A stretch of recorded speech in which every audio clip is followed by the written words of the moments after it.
The rain drummed against the basement windows with steady persistence. David Walker stood at the foot of the wooden stairs, surveying the cluttered storage room that had been calling his name for months. 18 years of marriage had a way of accumulating debris, boxes of Christmas decorations, outgrown clothes, and memories packed away in cardboard containers. He rolled up his sleeves and got to work.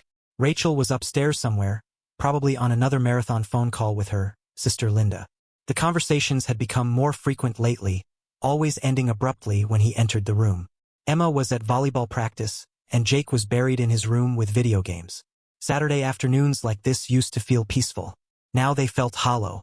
David had been telling himself for months that the distance between him and Rachel was normal. 18 years of marriage, 2 teenagers, his long hours at Walker Shipping Solutions. Of course, the romance had settled into routine. Of course, she seemed distracted, preoccupied. That's what happened when you built a life together. But as he moved boxes and swept away cobwebs, David couldn't shake the feeling that something fundamental had shifted. Rachel's late-night phone calls, her new interest in yoga classes that somehow never left her more relaxed. The way she startled when he entered a room unexpectedly, quickly closing her laptop or sliding her phone face down. He was lifting a box of Rachel's old college textbooks when he noticed it. A slim leather journal wedged behind the container, pressed against the concrete wall like it was hiding. David almost left it there. Privacy was important in a marriage. He trusted Rachel completely, but something about the way it was hidden, deliberately concealed rather than simply forgotten, made him pause. He pulled the journal free, noting how the leather was worn smooth, obviously handled frequently. This wasn't some college relic. The binding was supple, the pages crisp. David opened to the first entry, dated 3 years ago, Rachel's familiar. Handwriting filled the pages with observations about their daily life. Emma's drama with friends, Jake's struggles in algebra, complaints about the grocery budget, normal mom concerns. David smiled, feeling guilty for his suspicion. But as he flipped deeper, the tone shifted. Entries about meeting someone interesting at Starbucks, references to afternoon adventures during hours when David thought Rachel was running errands. His heart began to pound. March 15th, coffee with Em again today. David's working late all week, perfect timing. Em has this way of making me feel like I'm 25 again. We talked for 3 hours. Well, talked for 2 hours.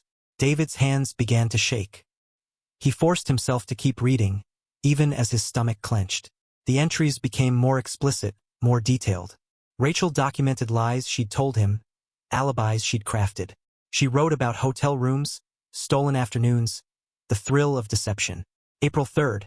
Close call when David came home early, but I'd already showered and changed. He's so trusting, never questions anything. Sometimes I wonder if he'd notice if I disappeared for a week. The casual cruelty hit him like a physical blow.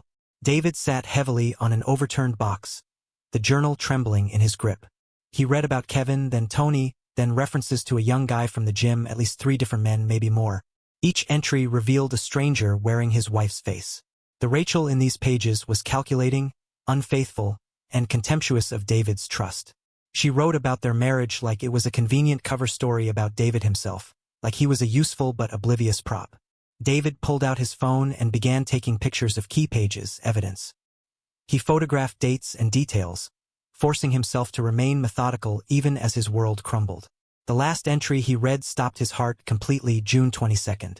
Relieved the timing worked out after that scare with T. David never questions anything about the kids' schedules, their friends, nothing. Sometimes I think about how different things might have been if that pregnancy test had been positive. But timing is everything, right? David stared at those words until they blurred. The timing of what? Pregnancy test? His mind raced through implications he didn't want to consider. He closed the journal carefully, his hands surprisingly steady now. The basement felt different, not like the foundation of his family home, but like a tomb. Everything he'd believed about his life, his marriage, his family was potentially built on lies. But suspicion wasn't proof. If David was going to act on what he discovered, he needed more than Rachel's own words. He needed facts that would hold up not just in his own mind but in court. David stood up, slipping the journal back into its hiding place exactly as he'd found it. Upstairs, he could hear Rachel's voice, still talking to someone who may or may not have been her sister. The sound made his skin crawl. He climbed the basement stairs like a man walking toward his execution, knowing that nothing would ever be the same again. David became 2 people overnight.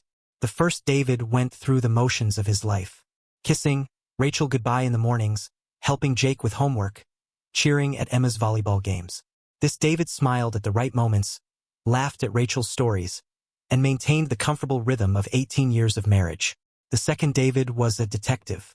He returned to the basement journal repeatedly over the next week, each reading, revealing new details he'd missed.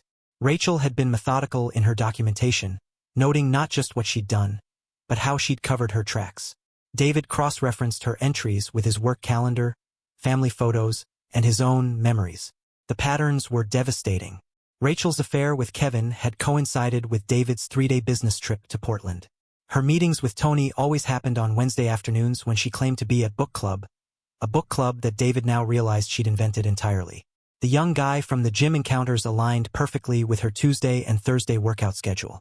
But the most crushing discovery came when David began mapping Rachel's documented infidelities against a different calendar entirely. He pulled out Emma and Jake's baby books and began calculating conception dates. Emma had been born on September 12, 2008. Counting backwards put her conception around mid-December 2007. David flipped through the journal entries, his heart hammering, as he found entries from that period. Multiple encounters with Kevin in December 2007 during a week when David had been traveling for work. Jake's birth date painted an even clearer picture. Born April 3, 2010, his conception would have been around early July 2009. The journal entries from that period documented a particularly intense affair with Tony. David remembered that time distinctly because he'd been working 60-hour weeks to secure an account. The math was brutal and precise. Both of his children had been conceived during periods when Rachel was actively cheating on him. David sat in his office after everyone had gone to bed, staring at printouts of conception calculators and journal photocopies. The children he'd loved unconditionally, sacrificed for, been proud of. They might not be his biological offspring. Every little league game, every scraped knee he'd bandaged, every proud moment when they'd inherited his supposed talents, all of it might have been an elaborate delusion, but David was nothing if not thorough. Suspicion wasn't certainty, and he needed facts before he could act. He researched DNA testing companies with the same methodical approach he used for shipping, contracts, reading reviews, and comparing accuracy rates. He selected 2 different companies to ensure reliability, ordering test kits under a fake name and having them delivered to his office. Collecting samples required precision and acting skills David didn't know he possessed. Emma's hairbrush yielded several strands with intact roots. Jake's drinking glass provided saliva samples. Hair from their pillowcases offered backup material. David packaged everything according to lab instructions, sent samples to separate facilities, and waited. The hardest part wasn't the waiting.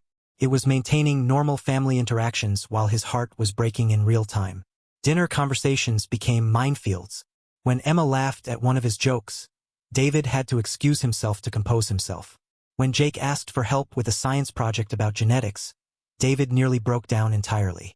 "Dad, why do some kids look exactly like their parents and others don't?"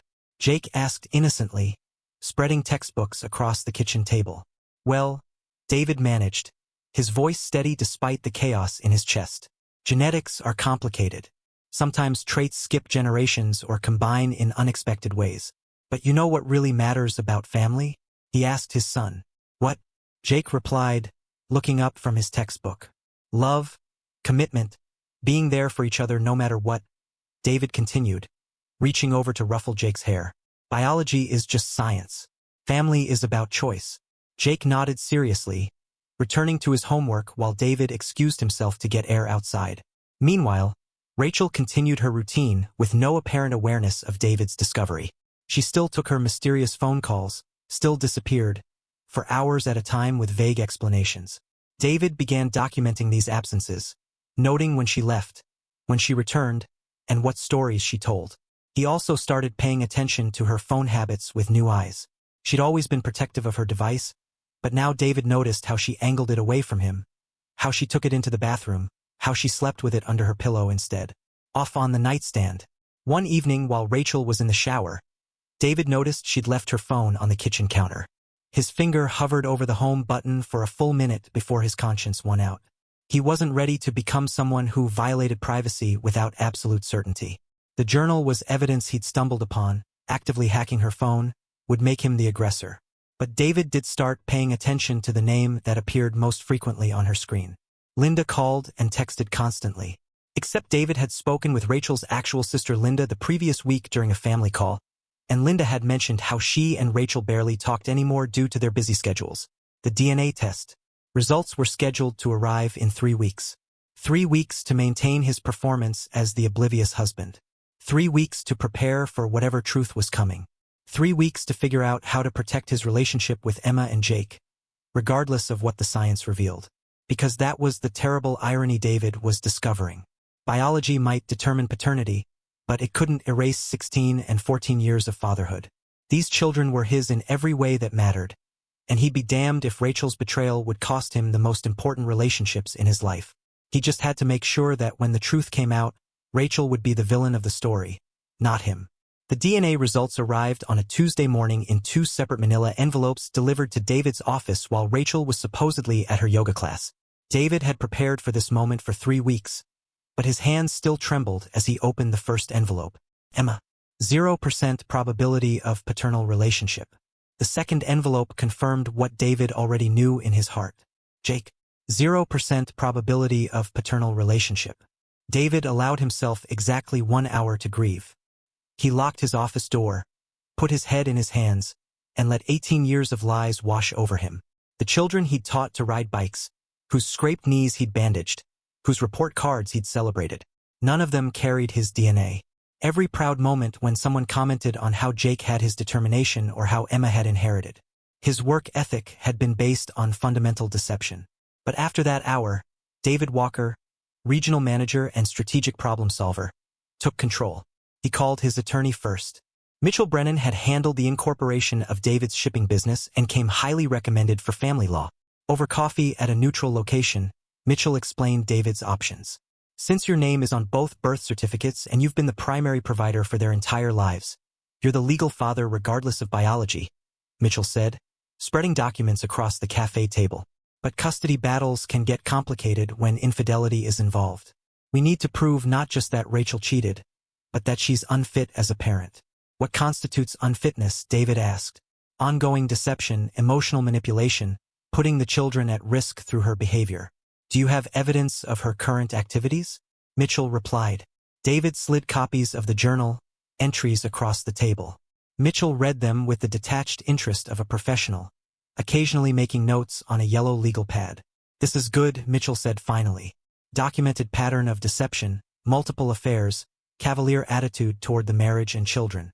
But these entries are from several years ago. We need current evidence. David had anticipated this. For the past month, he'd been documenting Rachel's lies. Her claim to be at book club when no such club existed. Her yoga classes at times when the studio was closed. Her elaborate stories about helping friends when those friends were out of town. I need to catch her in something current and undeniable, David said. Carefully, Mitchell warned. Nothing illegal, nothing that could be construed as harassment. Just document inconsistencies and let her own lies build the case. The second part of David's strategy involved protecting his assets. His accountant, Janet, helped him understand their financial picture without triggering Rachel's suspicion. Their joint accounts, the house, his business equity, everything was currently vulnerable to division. Start moving money gradually, Janet advised. Not hiding it, just consolidating it in accounts where you have better oversight. Document all your contributions to the children's education, healthcare activities. Build a paper trail showing you've been the primary financial provider. The most crucial element of David's plan involved the children themselves. He needed to strengthen their bond without revealing the truth prematurely. And he needed to help them understand that whatever came next wasn't his fault. David began scheduling individual time with Emma and Jake. Coffee dates with Emma before school, where she talked about college plans and future dreams. Saturday morning hikes with Jake, where they discussed everything from sports to philosophy. During these conversations, David carefully guided discussions toward values. Honesty, loyalty, the importance of trust in families. Dad, what would you do if someone you loved lied to you about something really important? Emma asked one morning, stirring her latte at their favorite cafe. David studied his daughter's face, wondering if she already sensed something was wrong. I'd want to know the truth even if it hurt, he answered. Lies always cause more damage than honesty, even painful honesty. What if the truth meant everything would change? She asked. Then everything was already built on a lie, and it was going to change eventually anyway, he replied. Better to face reality and build something authentic than live in a beautiful fantasy. Emma nodded thoughtfully, and David wondered how much she'd already figured out about her mother. His conversations with Jake took a different tone, but covered similar ground. During a hike through Forest Park, Jake brought up a situation with friends where someone had been caught lying. The thing is, Dad, once you know someone's been lying to you, you start questioning everything they've ever said. It's like the trust just disappears, Jake said. That's why honesty is so important, David agreed. Trust takes years to build and seconds to destroy.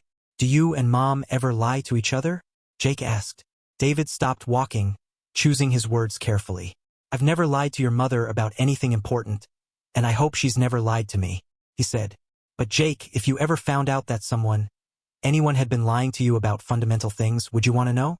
Absolutely, Jake replied firmly. I'd rather have an ugly truth than a pretty lie any day. David squeezed his son's shoulder, storing that conviction away for when he'd need it.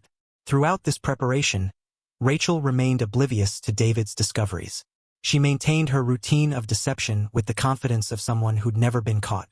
Her phone calls continued, her mysterious absences persisted, and her performances as the devoted wife and mother never wavered. But David was building toward a confrontation that would expose everything at once. He'd learned from studying Rachel's own methods, the power of documentation, the importance of timing, the devastating effect of incontrovertible evidence. The final piece of his strategy involved choosing the perfect moment to spring his trap. It needed to be when the children were present, but not the primary focus. They needed to witness their mother's lies firsthand, see her panic and desperation when confronted with undeniable truth. Only then would they understand that David's revelation wasn't what destroyed their family. Rachel's lies were. David set the date for the following Friday evening. Rachel had already mentioned plans to meet Linda for dinner, despite the real Linda being out of town visiting their mother. It would be the perfect setup. A lie David could immediately disprove, creating the opening he needed to reveal everything else. As he finalized his plans, David felt something he hadn't experienced in months: control. For too long, he'd been a passive participant in his own life, unknowingly playing a role in Rachel's elaborate deception. But now he held all the cards, all the evidence, all the power. Rachel Walker was about to discover that her victim was actually a strategist, and her house of lies was about to collapse around her. Friday evening arrived with the weight of inevitability. David had orchestrated every detail. Emma and Jake were home from school, positioned in the living room with homework spread across the coffee table. Close enough to overhear, but not obviously eavesdropping. David had prepared the kitchen table like a war room. Copies of journal entries in manila folders, DNA test results in sealed envelopes, and a small digital recorder he'd purchased that morning. Rachel arrived home an hour later, then promised, her cheeks flushed and her hair slightly disheveled despite the cool evening. She breezed through the front door with the practiced confidence of someone whose lies had never been challenged. Sorry I'm late, she called out, hanging her purse on the hook by the door. Linda's going through a rough time with her divorce, and you know how she gets. We lost track of time at dinner. David watched from the kitchen doorway as Rachel smoothed her hair and checked her reflection in the hallway mirror. Such a small gesture, but it spoke to her vanity. Her need to maintain appearances even in the safety of her own home. Rachel, David said, his voice carrying none of the warmth she was used to. I need you to join me at the table. Something in his tone made her pause. She turned toward him, her expression shifting from casual dismissal to cautious attention. Is everything okay? She asked. Come sit down, he answered. Rachel approached the kitchen slowly, her eyes taking in the folders and documents arranged on the table. David had positioned himself strategically, his back to the living room so the children could see Rachel's face, but not his own. What's all this? Rachel asked, settling into her chair with forced casualness. David reached across the table and placed the leather journal directly in front of her. Rachel's face went completely white. Her mouth opened and closed soundlessly. Is there anything you want to tell me? David asked quietly. What is that? Rachel's voice was barely a whisper. You tell me, he replied. I found it in the basement storage room, hidden behind your college textbooks. Rachel stared at the journal like it was venomous. Her hands trembled as she reached toward it, then pulled back. David, I can explain, she began. I'm listening, he said. From the living room came the sound of homework being abandoned, as Emma and Jake became aware something serious was happening. "It's complicated," Rachel began, her voice gaining strength as she slipped into survival mode. "That journal, it's not real. I mean, it's real, but the things in it are fiction. I was working through some fantasies, some thoughts about what life might be like if things were different." David nodded as if considering this explanation. Then he opened the first manila folder and began reading directly from photocopied pages. "March 15th, coffee with Emma again today. David's working late all week, perfect timing." David's voice remained steady and conversational. "That was during my Portland trip, wasn't it? You told me you spent that evening reorganizing Emma's closet." Rachel's breathing became rapid and shallow. "Those are just stories, David. Creative writing exercises," she insisted. April 3rd.